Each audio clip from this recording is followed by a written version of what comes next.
Blessings and good morning from Bodhipala Monastery in Mount Pleasant, South Australia. I'm visiting here this weekend for the second anniversary of the monastery. This monastery has been in existence about 2 years exactly, and it's to the east of Adelaide, the capital of South Australia, set on about 250 acres of farmland. Used to be a sheep and cow farm, farm of grazing. That was established a long time ago. It's got a long history. But a few years ago, the previous owner, I think, was feeling it wasn't really making much money. So they put it on sale. And because it's an old farm, all the buildings here are quite old and a bit run down, old stone cottages. So they didn't sell it for too much. And we've been coming to visit Adelaide and the Buddhists of Adelaide for many years now, from Melbourne, where I usually live, Bodhipala Monastery. For many years we've been visiting teachers down here, like Lumpur Liam, Lumpur Anand, Lumpur Plian used to visit Adelaide regularly when he was alive. And even in the old days, Lumpur Bunyarit, who was a famous meditation master in Thailand, he used to live in Adelaide, in Ratanaprateep. So there's a strong connection between the people of Adelaide and Buddhism and the Thai forest tradition. So we've been coming to visit here for many years, got to know some of the Buddhists, and many people had the idea there should be a monastery, a forest monastery near Adelaide. So 2 years ago, or just over 2 years ago, some of the Buddhists from Melbourne decided they would get together, pool their resources and purchase this property, this farm. It's called Stony Banks Farm, that was its original name. And there's a number of buildings here that make it kind of convenient for the Sangha to come and live, even though they're a bit run down. There's 3 little cottages which make kutis, and there's a house, and there's a little meditation hall, or a hall that we can use for meditation. And there's some infrastructure, there's a road, there's a water supply. They collect the rainwater here, and there's a dam. So there was enough for when the property was purchased for it to straight away become a small functioning monastery. All that was needed was Sangha. So some of the Sangha members from Bodhipala Monastery near Melbourne came down and have been living here ever since, and spending their time practicing the Dhamma and trying to improve the place. Of course, once you have a Buddhist monastery, however small, however new, then you have an opportunity for many people, both Sangha and laity, to do good things and to come and practice the Dhamma. So since day one, local people from near and far have been coming to help at the monastery, just with the material side of things, offering food, coming to volunteer their time to help improve the property, repair the buildings, build new buildings, and so on. And then joining in meditation sessions, chanting sessions, teaching sessions that we've been holding regularly. So little by little, many people have come to get to know the place and come and participate in it. And that's the beauty and the value of having a Buddhist monastery. It becomes a center, a place where people can, when they have the faith and the time, the energy, they can come to do good things, to practice the Dhamma in many different ways as well. Monastery is a place where different types of people, men and women, young and old, can participate in different ways. Some people like to come and meditate and listen to Dhamma. Some people like to come and just do gardening and help on the working bees on a voluntary basis. Some people like to offer food. Some people like to just come and chat to the monks and look at the view. There's many different things that make up a monastery, many different people, many different activities. But the important thing is a monastery is constant. It can become a constant in people's lives. Many things in our world are changing all the time. The economy, society, especially with this period of the COVID pandemic, all kinds of things are changing, often quite rapidly. But a monastery is a place that can provide some stability, something that's constant. The teachings that you receive in a Buddhist monastery are constant in the sense that they come from the words of the Buddha, teachings on the practice of generosity, virtue, meditation. These have been established and practiced since the time of the Buddha and proven to be a way that helps human beings to understand themselves and be more peace with themselves.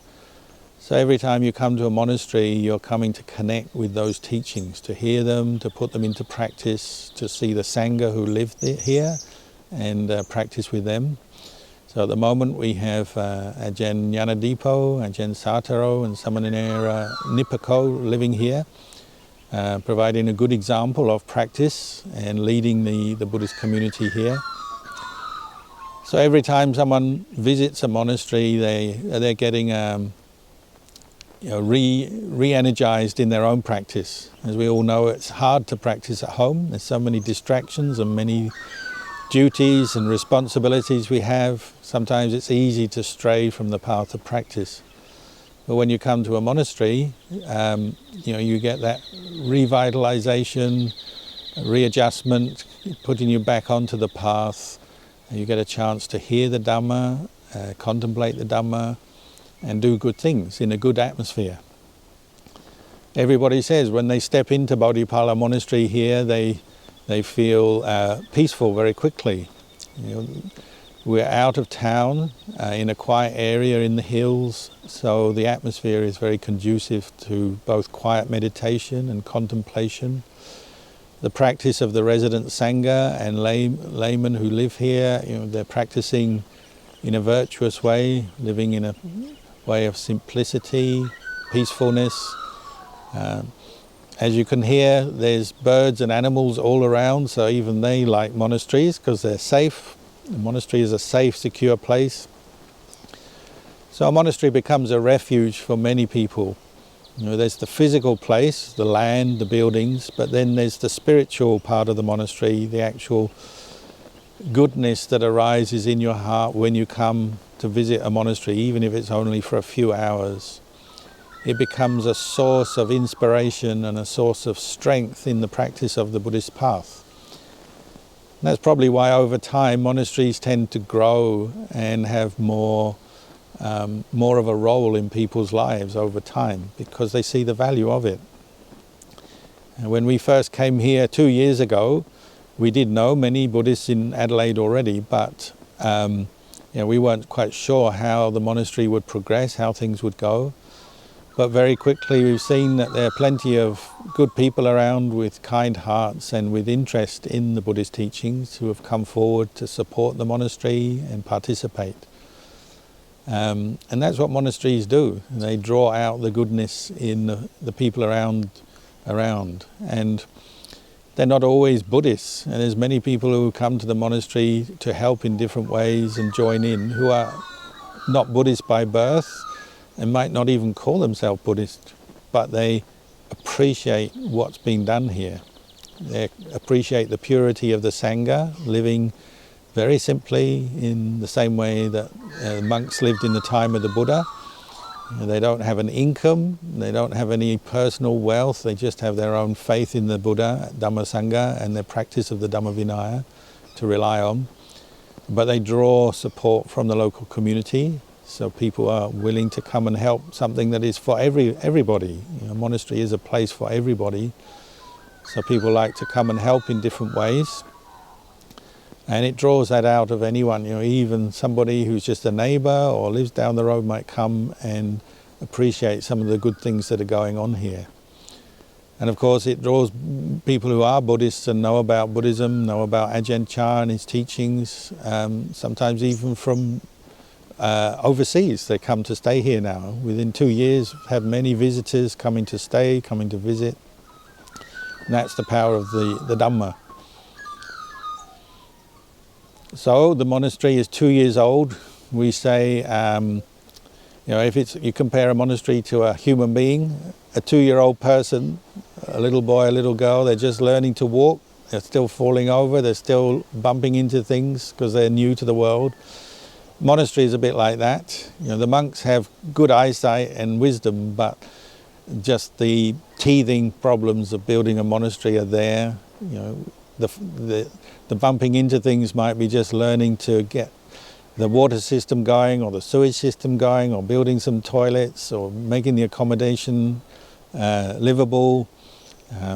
For the lay people, learning to regularly offer food to the monks, because the monks have to eat. So that's probably the most important thing in a monastery, is the supply of food. And just coming to participate in meditation programs and working bees and things.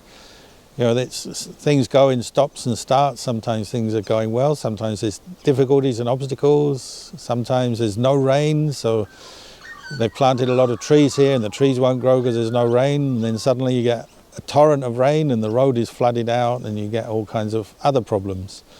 Life is like that, and monasteries are no exception. There are ups and downs and difficulties, just like a little baby learning to walk.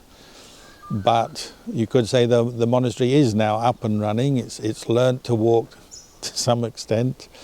There is support. The monks are not starving, but there's plenty more that can be done. The monastery still needs to grow. The accommodation needs to be improved. The facilities need to be improved. And our hearts and minds still need to be improved in the practice of the Dhamma.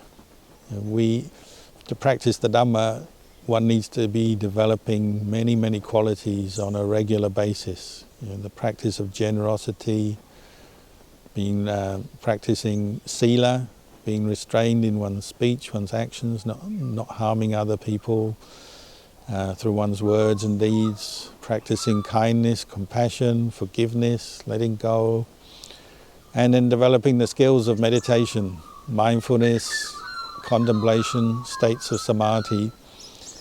These are our challenges as Buddhists. We're learning to practice in our daily life, but using the monastery as a focal point, maybe a place to come and receive guidance, get some good examples of how to practice, and then we can take that away and continue to practice at home. But we have to keep working with our hearts and minds, because they're not yet totally peaceful. We have our peaceful times, and sometimes we get stressed, we have suffering still in our lives. And this is why we practice the Dhamma, is to understand where suffering comes from and how to overcome it. One teaching Ajahn Chah used to give was that in every good thing there may also be something bad. In every bad thing there may also be something good. We have to learn to look at our lives and our experience and learn from our experience, learn how to contemplate. So when things are going good and well, that's good, but be careful, because maybe some attachment can slip in, or some heedlessness, carelessness can slip in, and we start to slip back and take everything for granted, and then suddenly conditions can change and we get caught out.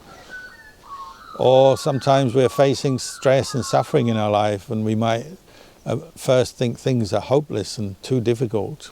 But if we persist with our practice, establish mindfulness, contemplate our experience, we can learn from suffering.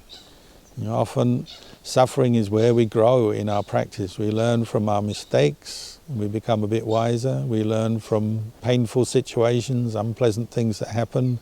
We learn how to contemplate them, not to attach to them, but to move on and not let our mind get caught up in the painful situations or the sufferings of life. This is Dhamma practice, always being able to look at our experience from different angles and contemplate to see where suffering comes from, but then how to overcome it, how to let it go. And a monastery is a place for learning that. It's a place where you're reminding yourself how to practice, what you have to do, and then putting it into practice. So generally the atmosphere in the monastery gets better and better the more people who practice here. more good things are done, people become wiser, more peaceful, happier. They value the Buddha, the Dhamma, the Sangha, the teachings, the practice more. So the monastery moves from being an external thing into our own hearts and minds. It becomes a source of inspiration and a sort of source of strength, peace and happiness within our own hearts and minds. And some people have already said they can't come to the monastery every day, of course. They have other commitments in their life. But just thinking of the monastery here, thinking of the Sangha practicing, thinking of what takes place in the monastery, the good atmosphere, the good activities, thinking of that makes them happy. Just knowing that there are people practicing like this makes them happy. So maybe for today I'll just say this much, but wish you all well, and may the blessings of the Triple Gem guide you, protect you, and may you progress in your Dhamma practice.